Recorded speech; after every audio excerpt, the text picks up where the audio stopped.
Subhanallah hamdan lillah wa la ilaha illallah.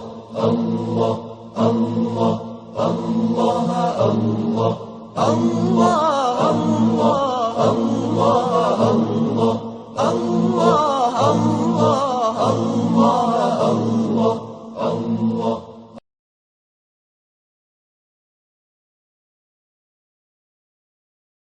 A'udzu billahi minasyaitonir rajim. Bismillahirrahmanirrahim. Aqulu lakum assalamualaikum warahmatullahi wabarakatuh. Para pemirsa dan pendengar yang kami hormati, marilah senantiasa kita bersyukur atas segala nikmat yang Allah berikan kepada kita, kenikmatan yang akan membantu kita dalam menjalani perintah-perintahnya, baik perintah yang berbentuk kewajiban maupun sunnah. Pada kesempatan yang baik ini, insyaallah kita akan membahas satu tema yang menarik, di mana tema ini mungkin seringkali didengar oleh masyarakat kita. Satu teori yang dimiliki oleh sebagian orang, yaitu tentang tanasukh, reinkarnasi. Tanasukh artinya bahwa ketika seseorang meninggal, ruhnya sudah tidak lagi berhubungan dengan badannya, maka ruh ini akan berpindah kepada badan yang lain. Dan proses seperti ini akan selalu terjadi sampai seterusnya tanpa ada hentinya. Tanasukh itu merupakan satu teori yang salah karena bertentangan dengan konsep ma'ad. Tapi sebelum kita mengkritisi teori ini, maka alangkah baiknya kalau kita menjelaskan lebih detail tentang teori reinkarnasi supaya kita bisa melihat titik lemah daripada teori ini.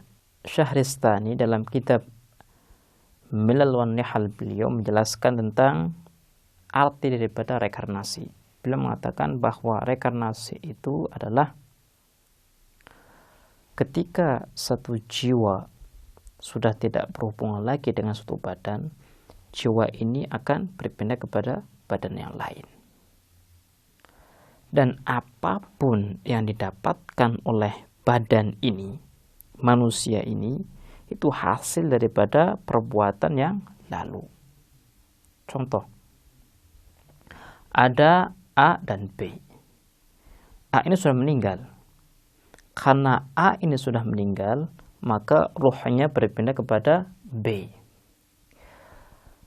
Kalau kita melihat biografi kehidupan si A ini, kita melihat bahwa dirinya adalah orang yang zalim, orang yang menindas rakyat, orang yang tidak beriman.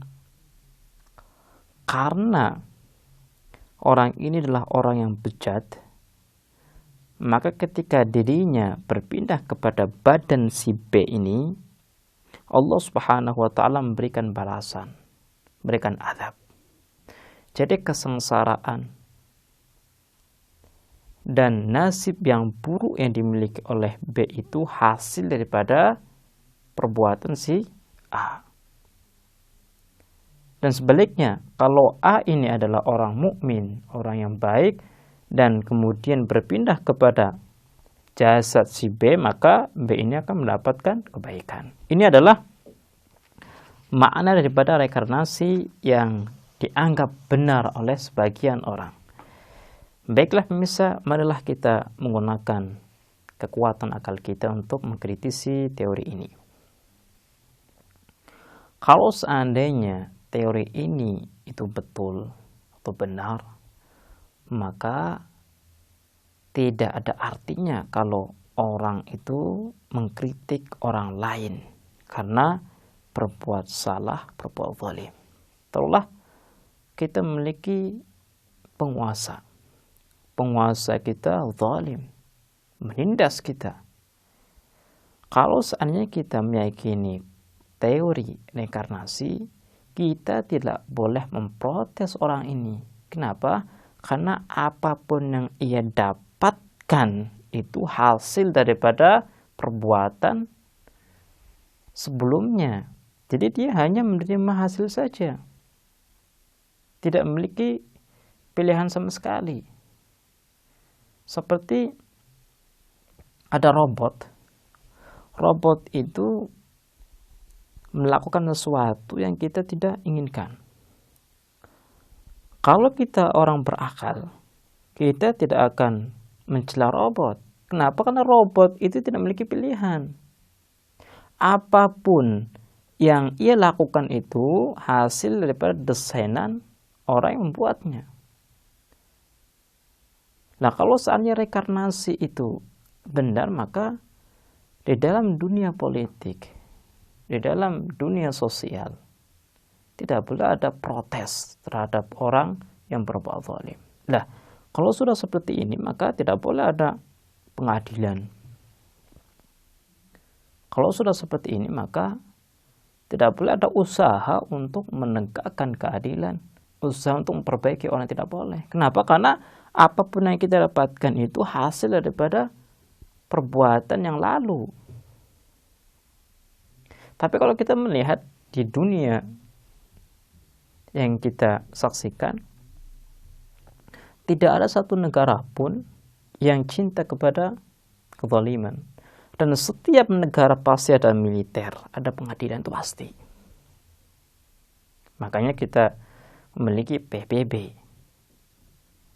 PBB itu menaungi semua negara yang masuk ke dalam bagiannya.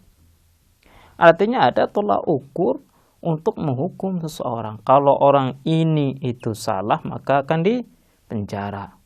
Kalau benar, maka tidak dipenjara. Orang yang korupsi harus dihukum. Orang yang baik harus dihormati. Ini kita dapatkan dalam kehidupan kita.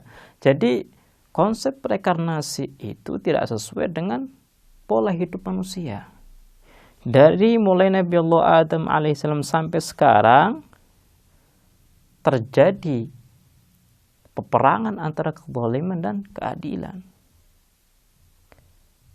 Ada banyak orang yang mereka berusaha untuk mengorbankan diri mereka supaya keadilan itu ditegakkan. Orang-orang yang meyakini teori reinkarnasi pun saya yakin mereka tidak menjalani konsekuensi daripada reinkarnasi itu sendiri. Karena kalau seandainya mereka menjalani, maka mereka tidak bisa hidup dengan baik. Kalau mereka miskin, ya sudah mereka harus terima. Apakah ada orang yang menerima hidup miskin? Tidak ada. Apakah ada suatu masyarakat menerima ketika penguasa mereka zalim? Tidak ada. Jadi reinkarnasi merupakan satu teori yang sangat-sangat lemah, yang tidak sejalan dengan hukum akal dan tidak sejalan dengan fitrah kita. Ini adalah bantahan yang pertama terkait dengan teori reinkarnasi. Dengan landasan inilah kita meyakini bahwa ma'ad jasmani itu pasti ada dan harus ada, dan hal ini tidak bisa kita pungkiri lagi. Teori reinkarnasi tidak akan bisa kita benarkan karena bertolak belakang dengan hukum akal kita dan realitas yang ada. Baiklah, insyaallah kita akan melanjutkan analisis kita tentang teori reinkarnasi di kesempatan yang lain. Kita akhiri. Wassalamualaikum warahmatullahi wabarakatuh.